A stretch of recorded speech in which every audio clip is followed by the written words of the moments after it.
Hey guys, Omni here. Before we jump into the video, I want to let you know that I've included some links down in the description of this video so that you can check out some places that'll give some good information on ways that you can educate yourself as well as show your support for the Black Lives Matter movement. I do highly recommend that you take some time out of your day to do that. I think it's something important we should get involved in any way that we can. So that being said, I really appreciate you guys for tuning in. Let's go ahead and get into the video. So we covered this a little while ago. I can't remember exactly how long it's been, but there's been some news surrounding one of the shows we do like to cover here, as I cover pretty much most of the DC programming that is out there right now. And that is in regards to everything that is going on with Batwoman. And this show did not have it easy right out of the gate. No. The marketing strategy for this show caused so many waves. And honestly, I think in the long term was the thing that damaged the show the most. But recently it was announced that Ruby Rose was resigning from the role of Kate Kane, who is currently this version of Batwoman. She is the Batwoman from the comics. And then we got words of this leaked casting announcement, this casting call description that went out describing them no longer looking, because initially they said they were going to be recasting Kate Kane. And you know, recasting a character is not something that's unheard of, and I think a lot of people who watch these shows today and watch anything on TV or film, because it's happened in the MCU, it's happened in various instances. We are so used to multiple Batmen repeatedly coming in and out, somebody else play him. I mean, look at James Bond. This is not something people are estranged to, and that is initially what they said they were going to do. They were going to be looking for someone else to recast the role of Kate Kane to carry on the story from season 1, which didn't even get to finish its arc. It got cut short because of everything going on in the world right now. They didn't actually get to finish the remaining episodes of the season, so the season finale of season 1 is not where they intended to end. So that being said, they didn't film those remaining episodes, which means we ended season 1 with an incomplete story. Keep that in mind here. Keep that in mind. We were still building stuff up. There were hints, there were cliffhangers at the end of this episode that we were like, all right, the plan was they were going to film those storylines and just meld what they didn't get to shoot into season 2.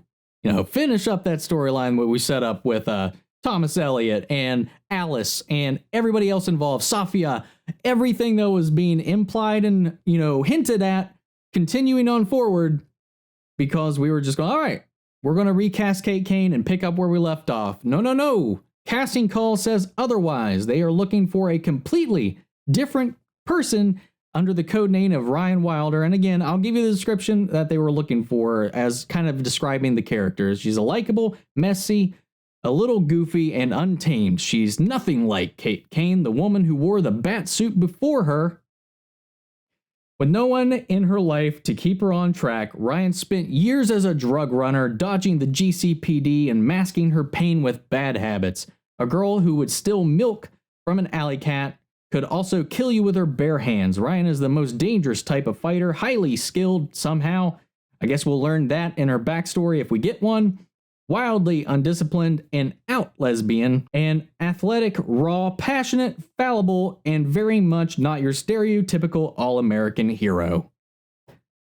So that begged the question, what happened to Kate? You know, already an existing icon and role model for so many people in the LGBTQ plus community. For a while now, not only is she an out lesbian, she is also Jewish. Two things. Of course, we've seen the CW champion diversity in a lot of ways. In a lot of ways, they do kind of stumble when they try to do it.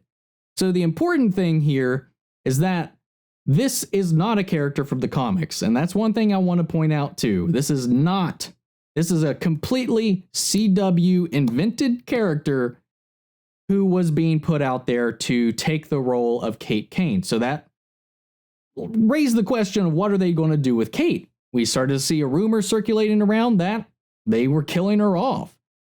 And then they later made an announcement that that was not going to be the case, at least, but she's going to go off and join her cousin Bruce. We don't actually know the reason why she's not coming back, but we learned thanks to them clarifying and confirming that this is in fact the route they're going with. They are not going to recast Kate Kane. Kate Kane's just going to disappear, guys. She's just going to up and vanish, and we're going to replace her with our own freaking OC. And that's not the important part. As long as they tick all the same boxes that Kate Kane from the comics, with her own following, her own fan base, her own legacy, that's fine, right? That's a 1-for-1 exchange. No confirmation on whether this character is going to be Jewish either or not. So that's a lot of people missing out on a character that meant a lot to them too. Do they really think, I'm sorry, this is such a minor thing to get annoyed about, but like, I love the DC universe. I like all DC TV, and it just frustrates me when decisions like this, with a show that already had a rocky start, come into play, because I just can't wrap my hand around it. Now, there is a chance that they could pull this off, and this could open the door for them to do something completely different, revitalize interest in the show, because a lot of people weren't tuning in. The ratings continuously were dropping. I watched it all the way through. I loved it. I really enjoyed it. I thought it was really well handled. It wasn't the best. No, it's not my favorite DC TV show by any stretch of the imagination, but I really got invested in this journey with these characters and watching the show evolve. I always try to refrain from judging a show harshly on its first season, because the first season is when the show is going to be trying to get its footing. And it's always a little bit later in their lifespan that they start to get comfortable with where they are and know what they're doing. You know, that doesn't always happen. It's not always the case, but I always try to give the show a little while before I start to judge it too much. And I liked it, and I thought Ruby Rose was actually getting better as the show progressed. Rachel Skarsten, the supporting cast in general of the show, I thought was really good. The writing wasn't always there when you needed it to. The stunt work was not as good as some of the other CW shows. It definitely kind of pales in comparison to stuff like the stunt team that worked on Arrow. But overall, I think the show was moving in a good direction, and it left off with an interesting reveal and cliffhanger that is completely going to be dropped, because I have no idea. It all hinges on it being tied into Kate Kane. Not only is there this legacy, this lore, this existing following to a character that exists in the comics, you know, everything in this show is hinged and, you know, anchored to Kate. Mary, her stepsister, Luke, her assistant slash best friend slash backup guy on the computer, the guy that does all of her tech. He's effectively the godson. I mean, that might be a little far ahead, but the godson of Bruce Wayne, Lucius Fox, you know, he's part of the Bat family. So he's got that close connection with not just Kate, but with Bruce as well. Bruce, her cousin, is tied into this. Core characters, her ex Sophie, her ex and Alfred's niece, daughter, I can't remember, Julia. And then her, another ex of hers from the comics, I don't know if they were going to make her ex in this show, is supposed to be another person coming in as a potential villain or mystery arc, was being set up and threaded throughout this season towards the tail end. And the whole cliffhanger centered around Thomas Elliot trying to trick Bruce's cousin with Bruce's face. Everything. And then the main villain, her twin sister, Alice, is just the overarching thing in this entire season. And it all connects to Kate. Everything that was built up in Crisis, everything that was built up in the previous crossovers between her and the other people, gone. Irrelevant. Kate just went off. Bruce has been missing for 3 years. Maybe they're just like, oh, Kate went to go find Bruce.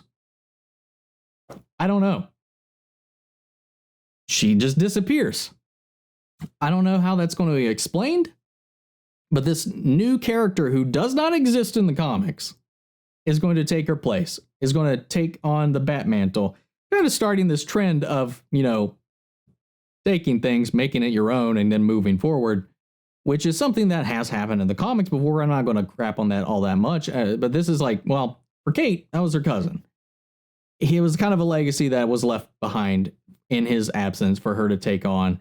And she adapted it. And, you know, she looked up to Bruce. She looked up to Batman, and she tried to live up to that.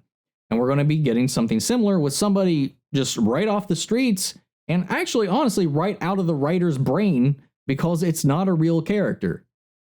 And I'm kind of rambling on for a minute because I haven't even got to the point of what they recently said, because I have not seen one person supporting this decision. Everybody's like, recast Kate.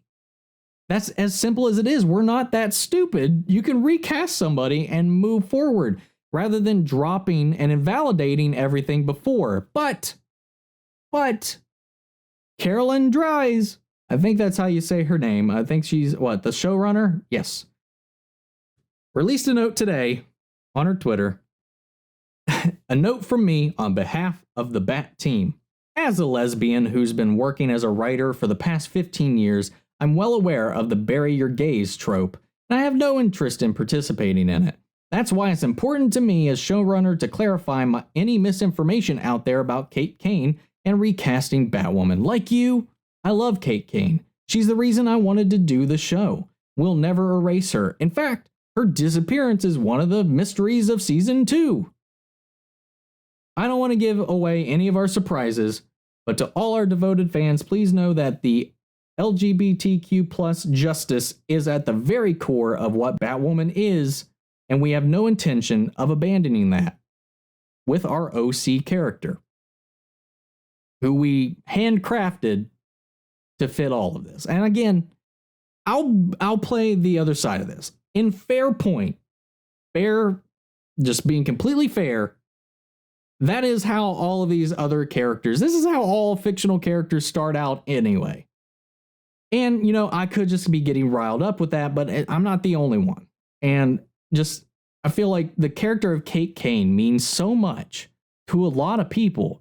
And there are a lot of people who were really waiting and looking forward to the character they grew up with in the comic book pages to come onto the screen, that I think just undermining that rather than recasting it and committing to your own creation and interjecting that into the story, because people love that in Arrow. I gotta say, there's a lot of people that did not like that stuff in Arrow. And doing it in there and that thinking that equates it as long as it checks the boxes that Kate once checked. And again, what about the Jewish fan base that was looking forward to that and seeing that representation out there? What about that corner of it? You know, it's not a decision that I think, I'm sure they didn't take it lightly, but I just don't understand it. I don't understand the knee-jerk reaction to just get away from it unless it's just coming down from on high that we need to soft reboot the show, because whatever we were doing in season 1 maybe just wasn't working, and maybe the uppers, maybe this is even beyond Carolyn Dries, that this is coming down that they just need to reinvent the show, and maybe they, for some reason, the corporate heads or whoever is making some of these calls thinks that Kate Kane was the problem. I don't know. Kate Kane is the heart of the show, and I just don't see how you replace her with somebody who has no existing connections to any of the existing cast, any of the villains, supporting cast, the main story arcs, to Bruce Wayne himself or the Bat family. I don't know. And again, I could be proven completely wrong by the end of the day with all of this. I think that maybe I don't have high hopes for it. I honestly don't. All of this hoopla surrounding the show, honestly, I was really excited to see what was going to be coming in season 2. And honestly, after all of this, and I know I'm not the only one, I lost almost all interest in season 2 the moment this stuff was confirmed, because I just think it disrespects everybody that enjoyed season 1 and liked that journey, liked that arc, and want to continue to see Kate grow and evolve in this role as they have set her up to do, from Elseworlds to Crisis on Infinite Earths through season 1. And we're just dropping all of that. I don't know. And I also don't know how this is going to affect the big crossover with Superman and Lois crossing over with Batwoman, which was the scheduled crossover event when they return to air next January. I don't know where that leaves that, because I don't know if that was if they knew all of this before they made that announcement, I don't know. There's a whole lot of question marks on this show that was already heading in a questionable direction as far as how it was performing with general audiences. And I don't know how this is going to affect it, because this is clearly upsetting a lot of the existing fan base.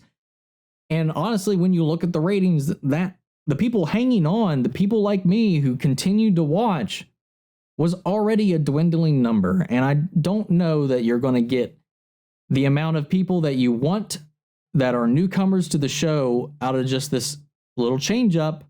And how many are you going to lose because of that very same decision? It's just disheartening, because I really, really love and want and hope for DC to always, come on top, to do something great and represent their material, their medium in a positive manner. And I always hope for the best, and I tried. And even though I didn't think the marketing for this show was that great, I wanted to give it a chance.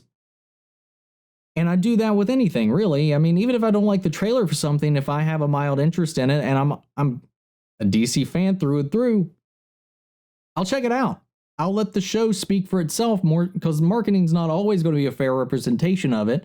And I checked it out, and I liked the show. Some people, they didn't do that. Some people did watch it, and they still didn't like it. But I really wanted to see where this was going to go, and I'm honestly really disheartened with all of this news, all of this doubling down on getting rid of the Kate character and just putting her off in that magical box. They've got Bruce Wayne locked away on some deserted island somewhere. It's just, it bothers me, man, because I defended this show over and over throughout it. I've got a video covering every episode of the show, and then it just feels like it was all for naught. So I don't know. I could be wrong. We could all be wrong. This could end up being the decision that saves the show. It could be the decision that really hypes me up whenever I see it in action, but on paper, as it stands, I don't like it. I don't want it. And maybe this will hopefully be one of those things where I didn't want it, but maybe I just didn't know that I wanted it. Maybe it's one of these things that'll just surprise me in the end. I'll still give it a chance when it comes back around, but I will be firm in saying I'm not looking forward to it. Right now, unless this show kicks off at season 2 and proves me wrong, I would much rather they just cancel it at this point. So guys, I want to pass this off to you. I've been rambling for almost 20 minutes now, and I apologize. I get passionate about my fiction. I get passionate about, things that drive me crazy in the real world. And I don't know, man. This is just, I want so much for DC, man. And it just seems like every time things start to look like they're going in one direction or another, or just, I don't know, when they fail, it becomes huge news. And I'm like, come on, guys, it's not that bad. Calm down, give it a chance. It's okay. Because I just want to share my love with everything like that. I don't know. I'm just rambling on at this point. Thank you, guys. I want to know your thoughts. Sound off in the comments. Let me know how you feel about all of this mess. And we'll carry on that conversation after the video. So thank you all for tuning in. I'll catch you guys next time. Take care, everybody.